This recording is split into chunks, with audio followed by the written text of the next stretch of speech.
आहा, कैसा अद्भुत सौंदर्य है। देखते ही इसे वश में करने की वासना जाग रही है। हे सुंदरी, मेरे मन में तुम्हें अपना बना लेने की इच्छा है। तुम्हारा सौंदर्य बहुत अद्भुत है। मुझे तुम्हें अपना बनाना ही होगा, नहीं तो यह पौरुष व्यर्थ है। व्यर्थ, ये पौरुष व्यर्थ है।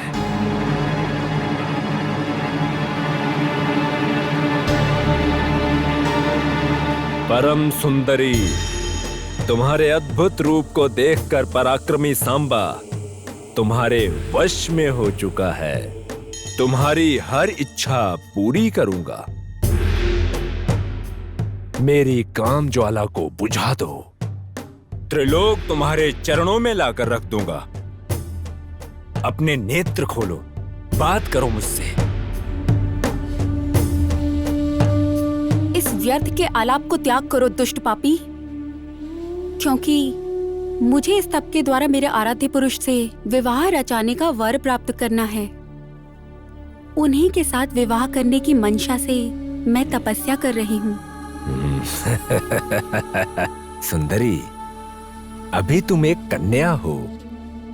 जिस पुरुष की तुम्हें अभिलाषा है, प्रत्यक्ष होता भी है या नहीं? यदि प्रत्यक्ष हो भी गया तो क्या वो तुमसे विवाह करेगा? हाँ?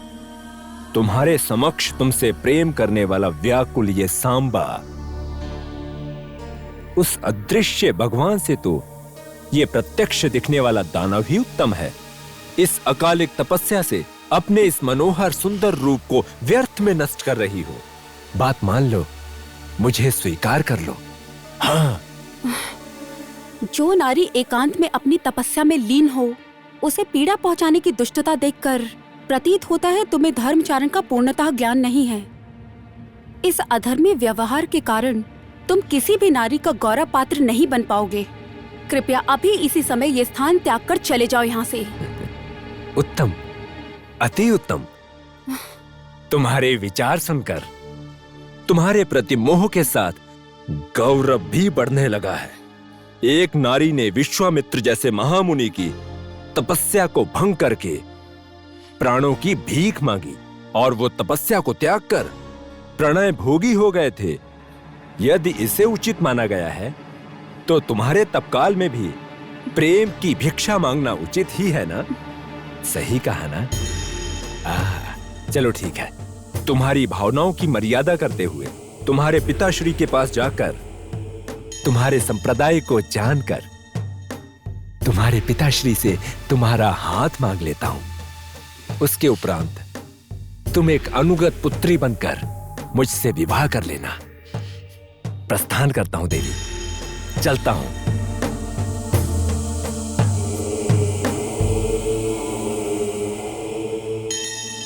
सांबा, मेरी पुत्री के इच्छा के विरुद्ध किसी और के साथ उसके विवाह करवाने का प्रश्न ही नहीं है। उसने जिसके साथ विवाह करने का संकल्प लिया है और जो तप वो कर रही है उसमें उसकी मैं सहायता करूंगा, पर अन्य पुरुष से विवाह करने के लिए कदापि नहीं कहूंगा। महाराज, शिशु जब अविवेक की भांति कुछ निर्धारित करते हैं तब आप जैसे अभिज्ञ व्यक्ति को समझना चाहिए, न कि अविवेचना की पुष्टि करनी चाहिए। रेगिस्तान के मृग मारीच को जल समझकर पकड़ने वाले भ्रमित व्यक्ति को मार्गदर्शन करा के उसे सम्यक ज्ञान प्रदान करना आपका कर्तव्य है, परंतु आप अपना कर्तव्य नहीं निभा रहे। सांबा, हमें अपने कर्तव्यों का और धर्म नीति का पाठ पढ़ाने की धृष्टता मत करो। मेरी पुत्री ना तो रेगिस्तान में है और ना ही वो किसी भ्रम जाल में है। नित्य सत्य संकल्प रूपधारी महाविष्णु को प्राप्त करने की उसकी जो इच्छा है वो अनुचित नहीं है।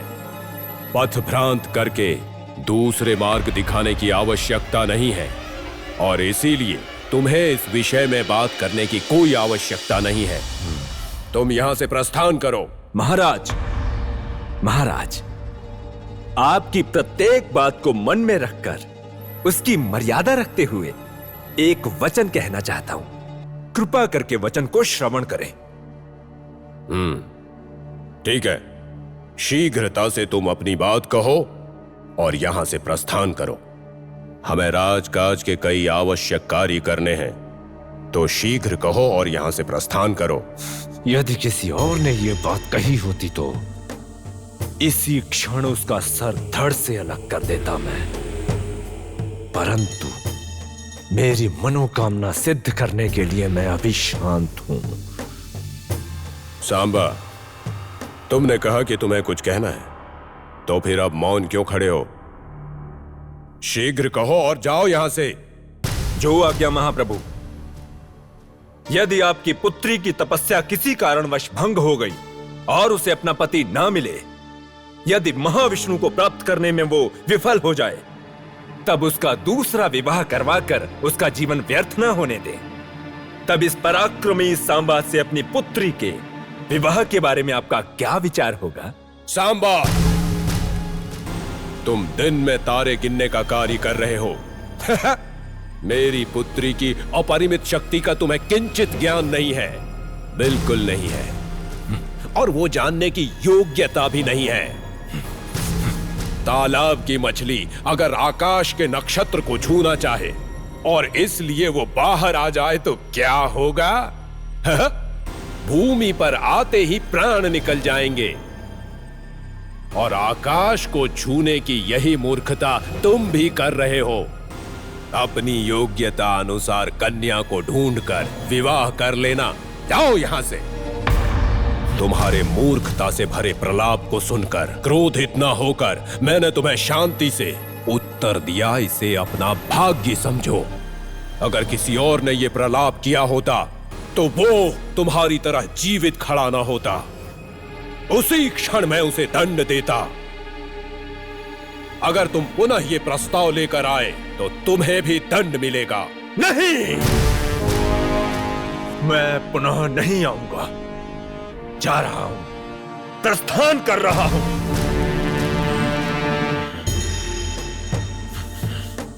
मुझे दंड देने का भय दिखा रहे हो।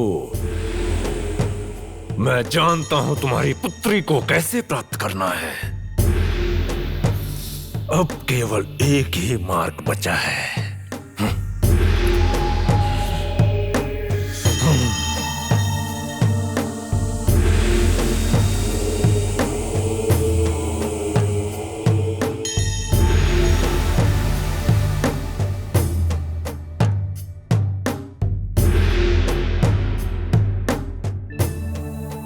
सुंदरी, तुम्हारे पिताश्री ने तुम्हारा विवाह मेरे साथ करवाने की अनुमति नहीं दी।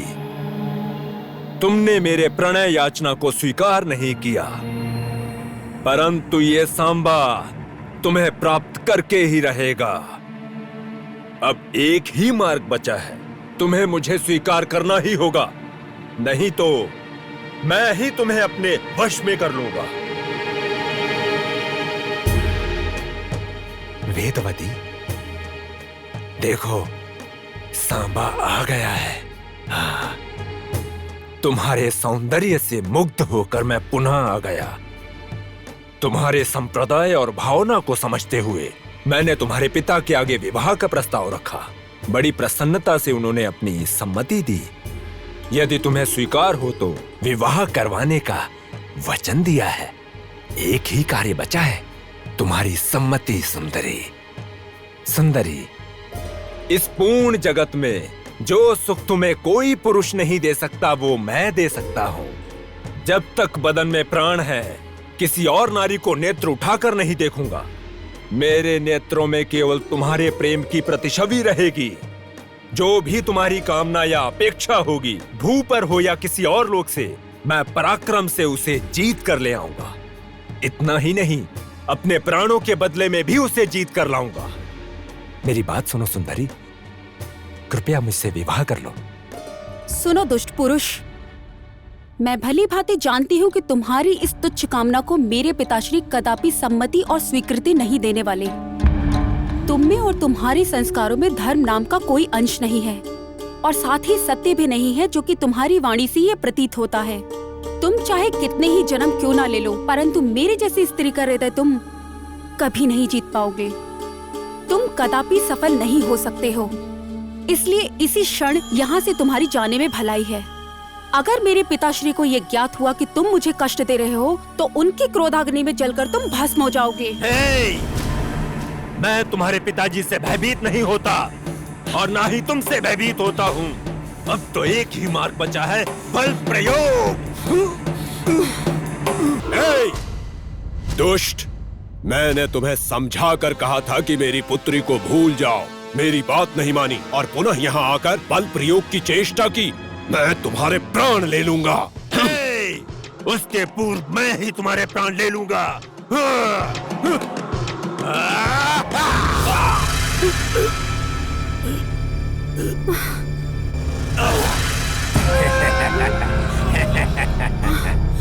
नहीं,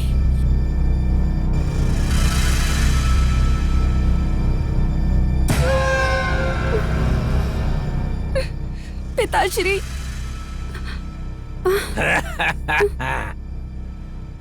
इस दुष्ट ने आपकी ये कैसी दुर्दशा कर दी है पिताश्री। अपने तप के द्वारा मुझे आशीर्वाद देकर प्रतिक्षण मेरी इष्ट की चिंता में मग्न रहे हैं और अब मेरे तप की रक्षा करने के लिए आपने अपने प्राणों का त्याग भी दे दिया पिताश्री, त्याग भी दे दिया।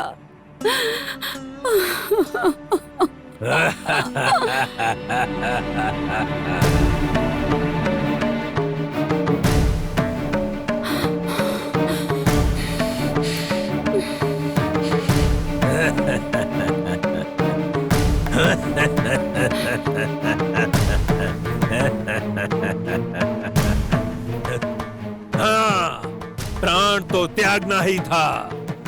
जो भी मेरी मनोकामना को भंग करेगा वो मेरे खड़ग के वार से अपने प्राणों को त्यागेगा। सुंदरी, मैंने अग्नि को साक्षी मानकर तुमसे विवाह करने का प्रस्ताव दिया। तुम्हारे पिताजी के मना करने से असंभव हो गया। गंधर्व विवाह का प्रस्ताव दिया था परंतु तुम्हारे मना करने से वो असाध्य हो गया। अब मैंने तुम्हारे पिताजी के प्राण ले लिए, अब असुर विवाह करूंगा। निर्दोष का प्राण हरण करने वाले पापी हो तुम, पापी हो।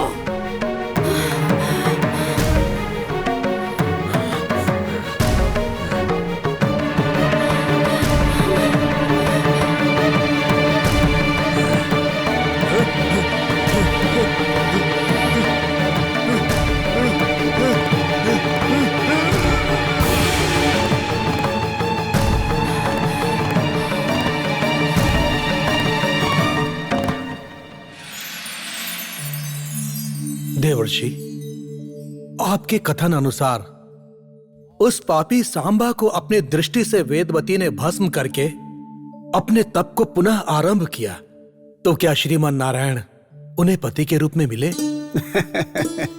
हे महाराज, अगर ऐसा होता तो वेदवती को सीता बन के आपको मिलने की आवश्यकता ही क्या थी? वेदवती ने पुनः अपना तप आरंभ किया परंतु उसके तप से श्री नारायण प्रकट नहीं हुए।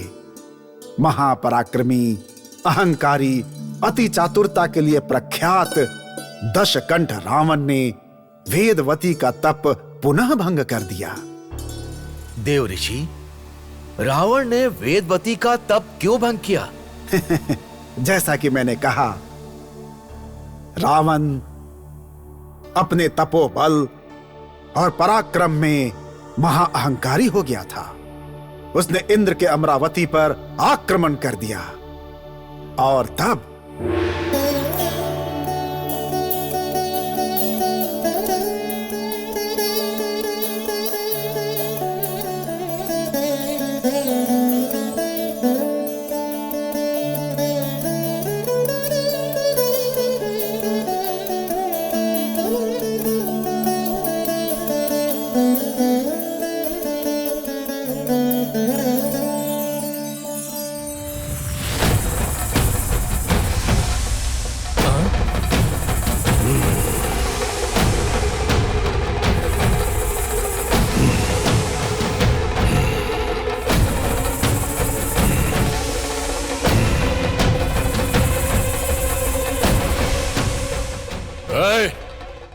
स्वर्गाधिपति देवेंद्र, हाँ?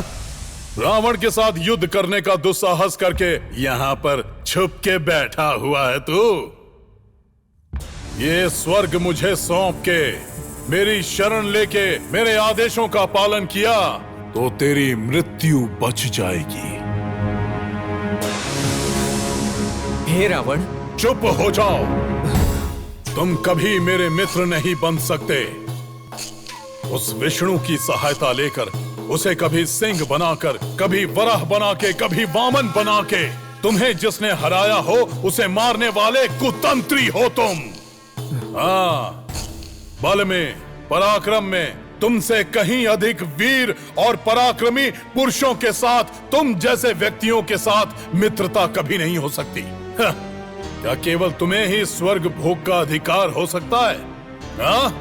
तुमसे कहीं अधिक उपयुक्त और वीर तुम्हारा दास बनकर तुम्हारी सेवा कर रहे हैं। स्वार्थी, तुम सब स्वार्थी हो। नहीं रावण नहीं, तुमने गलत समझा है। तुम्हारी तपनिष्ठता की परीक्षा लेने के लिए हमें वो सब मेरे तपोबल के प्रकोप से अपने स्वर्ग को खो जाने के डर को दूर करने के लिए तुमने कितनी बार मेरा तप भंग करने का प्रयत्न किया।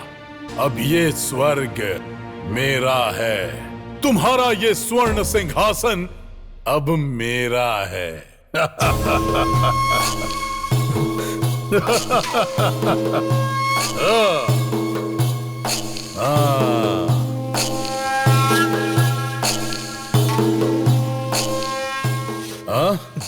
नूतन स्वर्गाधिपति लंकेश्वर के पद ग्रहण करने के लिए जय घोषणा नहीं करोगे?